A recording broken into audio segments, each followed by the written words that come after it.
Olá, queridos, paz do Senhor Jesus. Aqui é o pastor Eliseu Rodrigues. Muito obrigado por acessar o meu canal. Eu gostaria de te pedir que se inscrevesse no canal, deixasse o seu like. Se inscreve aí no meu canal, nos ajude a alcançar muitas pessoas. Eu tenho certeza que você será edificado através desta porção das Escrituras Sagradas que eu vou compartilhar com você aqui agora. Hoje nós vamos falar sobre o Salmo 119, a partir do verso 73. O autor do Salmo 119 nos oferece o 10º conjunto de 8 linhas, levando a palavra de Deus a nos alcançar através de diversos termos, como lei de Deus, juízos de Deus, preceitos e estatutos, várias outras expressões. A partir do verso 73 a 80, nós veremos as convicções pessoais que as Escrituras formam em nós. Vocês verão como que as Escrituras falam conosco a respeito de nós mesmos. Você é um ministro de Deus, porque você é servo, e servo é ministro.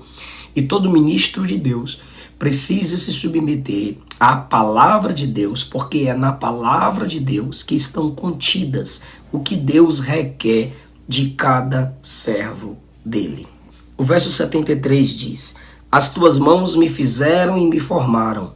Dá-me entendimento para que eu aprenda os teus mandamentos. Você percebe a convicção de que Deus é o Criador. Mas com essa convicção, há um reconhecimento de que na Bíblia está as instruções. Todo eletrodoméstico novo vem com manual de instruções. E se quisermos conhecer sobre esse eletrodoméstico, a gente precisa ler o manual. A Bíblia é o manual do fabricante para o povo de Deus. A Bíblia é o único livro que nos diz a verdade a respeito de nossas origens, o motivo de estarmos aqui e do que devemos fazer para ser bem-sucedidos na vida e no lugar onde Deus nos colocou. Ao meditar nas Escrituras, Davi reconhece algumas coisas sobre si mesmo. Ler a Bíblia significa ler a si mesmo e ser lido por ela. Conhecer a Bíblia é conhecer a si mesmo e ser conhecido pelas Escrituras. Quando lemos a Bíblia, nos identificamos com as pessoas, com as circunstâncias descritas em suas páginas. Quando estudamos a Bíblia, não apenas vemos a história passada, nós vemos a realidade presente, um mundo real, pessoas reais. Nós nos conectamos com ela. Aqui no verso 73, Davi se conecta com Adão. As tuas mãos me formaram, me fizeram. Ele está se vendo através da história de Adão. Quando olhamos no espelho, nós tomamos algumas atitudes em relação ao que estamos vendo. Assim também acontece com a leitura da Bíblia. Por isso Tiago, no capítulo 1, a partir do versículo 22, compara a Bíblia com um espelho. Ao meditar nas Escrituras, Davi teve a convicção de que Deus é o Criador e ele é a criatura formada. Ele se sente Adão. Todo homem é verdadeiramente obra das mãos de Deus, do mesmo modo que foi o primeiro homem. Isso é repetido lá no Salmo 139. Agora ele diz: tu me fizestes, agora me dá entendimento para que eu aprenda a tua palavra. Ele está dizendo que o Deus que cria é o Deus que aperfeiçoa. O Deus que forma é o Deus que capacita, dando-nos entendimento na palavra. Por isso ele pede inteligência.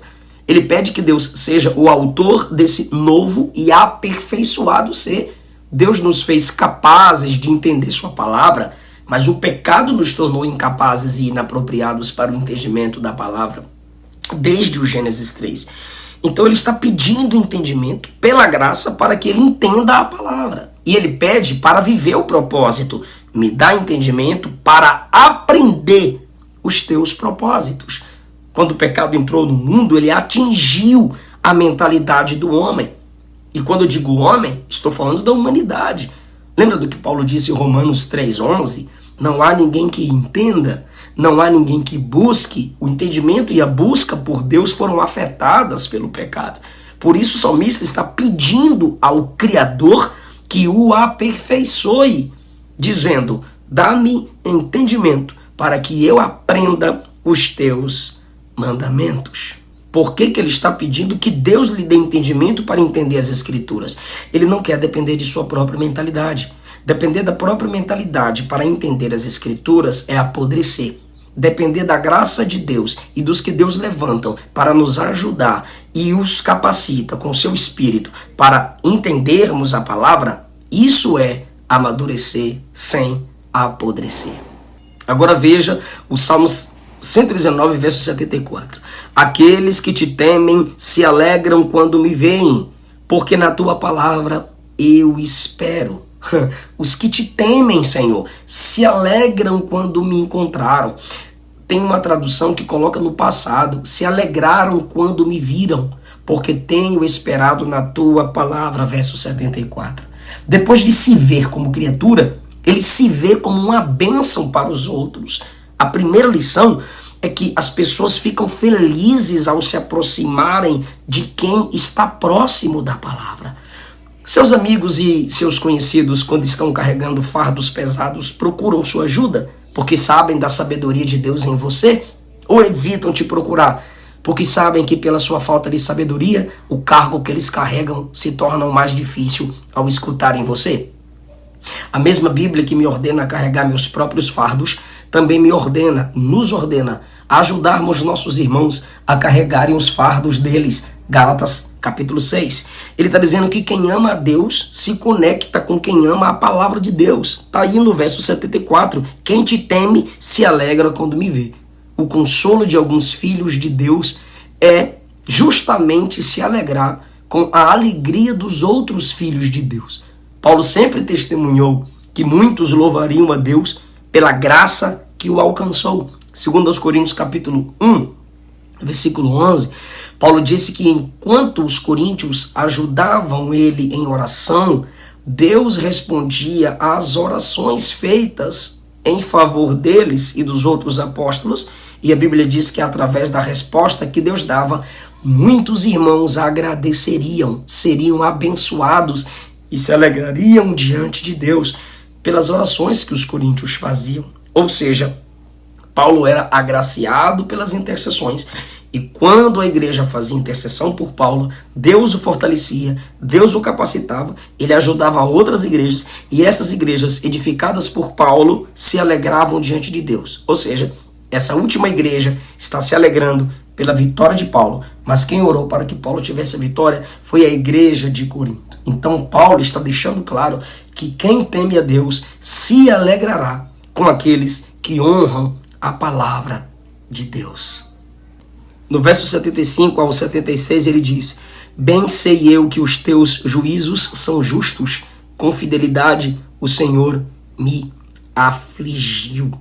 Irmão, é complicado reconhecer que foi com fidelidade que o juízo de Deus nos afligiu. Aí no 76 ele diz: que a tua bondade me console, que a tua misericórdia me console, segundo a palavra que o Senhor me deu. Ele, ao olhar no espelho da palavra, entendeu que suas aflições vieram acompanhadas com a oportunidade de receber o melhor de Deus. Ele aumenta a convicção de que o Deus que aflige no 75 é o Deus que pode consolar no verso 76. Davi, no meio da aflição, reconhece que seu pecado foi justamente corrigido. É mais fácil reconhecer que o juízo de Deus é justo de um modo geral. Agora, reconhecer que o juízo de Deus é justo quando se trata de nosso ser, de nosso caso, aí é mais complexo. Davi, porém, escreve explicando, aplicando para si mesmo: o juízo que me alcançou foi justo. 77 ele pede: venham sobre mim as tuas misericórdias, para que eu viva, pois na tua lei está o meu prazer. No verso anterior, ele citou que os juízos de Deus são justos. Agora, ele pede por misericórdia. Só pode pedir por misericórdia aqueles que reconhecem a justiça de Deus. Aqueles que reconhecem que Deus é justo. Sabem que em suas orações não podem reivindicar nada por direito. Sabem que todo o apoio que recebem é por pura manifestação da graça de Deus. Nós não podemos anular um atributo de Deus em detrimento do outro. Ele é justiça e ele é misericórdia. Está aqui. Essa é a visão equilibrada de quem conhece as Escrituras. O Deus justo é o Deus misericordioso. O Deus misericordioso é o Deus justo. Justiça e bondade são as bases do trono de Deus. Verso 78, ele diz: envergonhados sejam os soberbos por me haverem oprimido injustamente, mas eu medito nos teus preceitos. Ele diz que o juízo de Deus é justo, o juízo de Deus que aflige, que humilha é justo, mas o juízo dos soberbos, dos orgulhosos, não são justos, são injustos. Davi está afirmando que a reprovação dos ímpios acontece, é verdade, mas ele não está nem aí. Ele diz no 78, eu vou continuar meditando na sua palavra. O que o ímpio pensa de mim eu vou descartar. A reprovação dos ímpios não me fere, não me comove. Ao ler as Escrituras, eu sei quem eu sou em Deus. Independentemente como eles lidam comigo, eu continuarei meditando na palavra de Deus. Envergonhados sejam eles, mas eu continuarei meditando na tua palavra. Salmo 119, verso 78. Depois que os soberbos são citados como que não faz nenhuma diferença na minha vida vocês me julgarem, ele diz: voltem-se para mim aqueles que temem a Deus, voltem-se para mim os que conhecem os testemunhos de Deus. Que os ímpios se confundam. Eu valorizo aqueles que valorizam aquilo que eu valorizo. Que os que desprezam a palavra continuem sendo envergonhados pensando que estão fazendo o correto. A minha alegria é estar perto daqueles que são aperfeiçoados pelas Escrituras Sagradas. Irmãos, alguns acham que essa parte do Salmo 119 é quando Davi foi culpado do pecado da morte de Uzias, e que muitos dos seus amigos se distanciaram dele, pois ficaram com vergonha. Isso perturbou Davi, e agora ele está orando para que essas pessoas que se afastaram dele na hora do pecado voltassem. Ele deseja especialmente a companhia dos que não são apenas honestos, mas também os que possuem inteligência bíblica. Essas pessoas têm conversas edificantes. 2 lições eu quero dividir com vocês aqui. Se você pecou e escandalizou o evangelho, é normal que quem ama a Deus e ama o evangelho se distancie de você. Ah, mas cadê o amor? Antes de você perguntar cadê o amor deles por você, eu que te pergunto, cadê o seu amor pelas coisas de Deus? Por que você também não pensou pelo amor nas Escrituras antes de você pecar? Antes de você envergonhar o evangelho? Por que você não pensou que eles também poderiam quebrar a amizade contigo? Por você quebrar o princípio de Deus. Como que você quer quebrar princípios e não quer que as pessoas quebrem a amizade com você? Queridos, o amor por Deus está acima do amor por você. O amor por Deus deve estar acima pelo amor que as pessoas sentem a mim. Então, às vezes, nossos escândalos fazem com que justos servos de Deus se afastem. Ele não está reclamando, quando eu estava bem, estava todo mundo comigo. Agora que eu estou fraco no pecado, me abandonaram. Eu caí, mas eu ainda sou ser humano. Sim, é ser humano, mas você não se arrependeu. Você não confessou seu pecado. Você não mostrou vergonha pelo pecado. Davi é o contrário. Se isso de fato aconteceu, amigos se afastarem, porque a espada não se afastaria da casa de Davi quando ele pecou. É isso que a Bíblia diz. Quem é que vai ficar debaixo de espada? Então, alguns com certeza se afastaram, mas ele se humilha e diz, não foi pela causa deles, foi por minha causa que eles se afastaram. Traz eles de volta a Deus. Davi está reconhecendo que é normal perder pessoas quando se perde Deus. É normal perder pessoas quando se perde princípios. É normal se quebrar relacionamentos quando se quebra princípios de Deus para nós. E a segunda lição que temos aqui é o tipo de gente que Davi tinha perto dele, que se afastou dele, e ele quer essas pessoas de volta. Olha o que ele diz: Senhor, voltem-se para mim os que te temem, os que te conhecem, os que conhecem os teus testemunhos. Quem ele quer? Ele quer gente que teme a Deus, gente íntegra. E ele quer gente que conhece os testemunhos de Deus, ou seja, gente inteligente.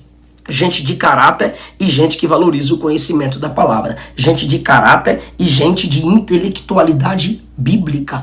Quem você quer perto de você? Não são aqueles que discordam dos seus erros, não são aqueles que conversam com você sobre coisas maravilhosas, sobre as pérolas das Escrituras Sagradas. Se você não valoriza esse tipo de gente perto de você, você não se arrependeu, você ainda não foi transformado pelo poder do Evangelho. Para encerrar, depois que ele ora para que seja cercado dos que conhecem a palavra de Deus, ele pede a Deus que o coração dele seja reto na palavra de Deus, para que ele não fosse envergonhado. Quem não tem um coração alinhado pelas Escrituras vai passar vergonha. Agora, por que ele pede para que Deus alinhe seu coração pelas Escrituras? Porque se Deus não alinhar o coração do homem conforme a palavra, o coração do homem, do crente, se tornará confundido do mesmo jeito que os ímpios. A palavra confundido no verso 80 é a mesma do verso 78, quando diz que os soberbos serão confundidos.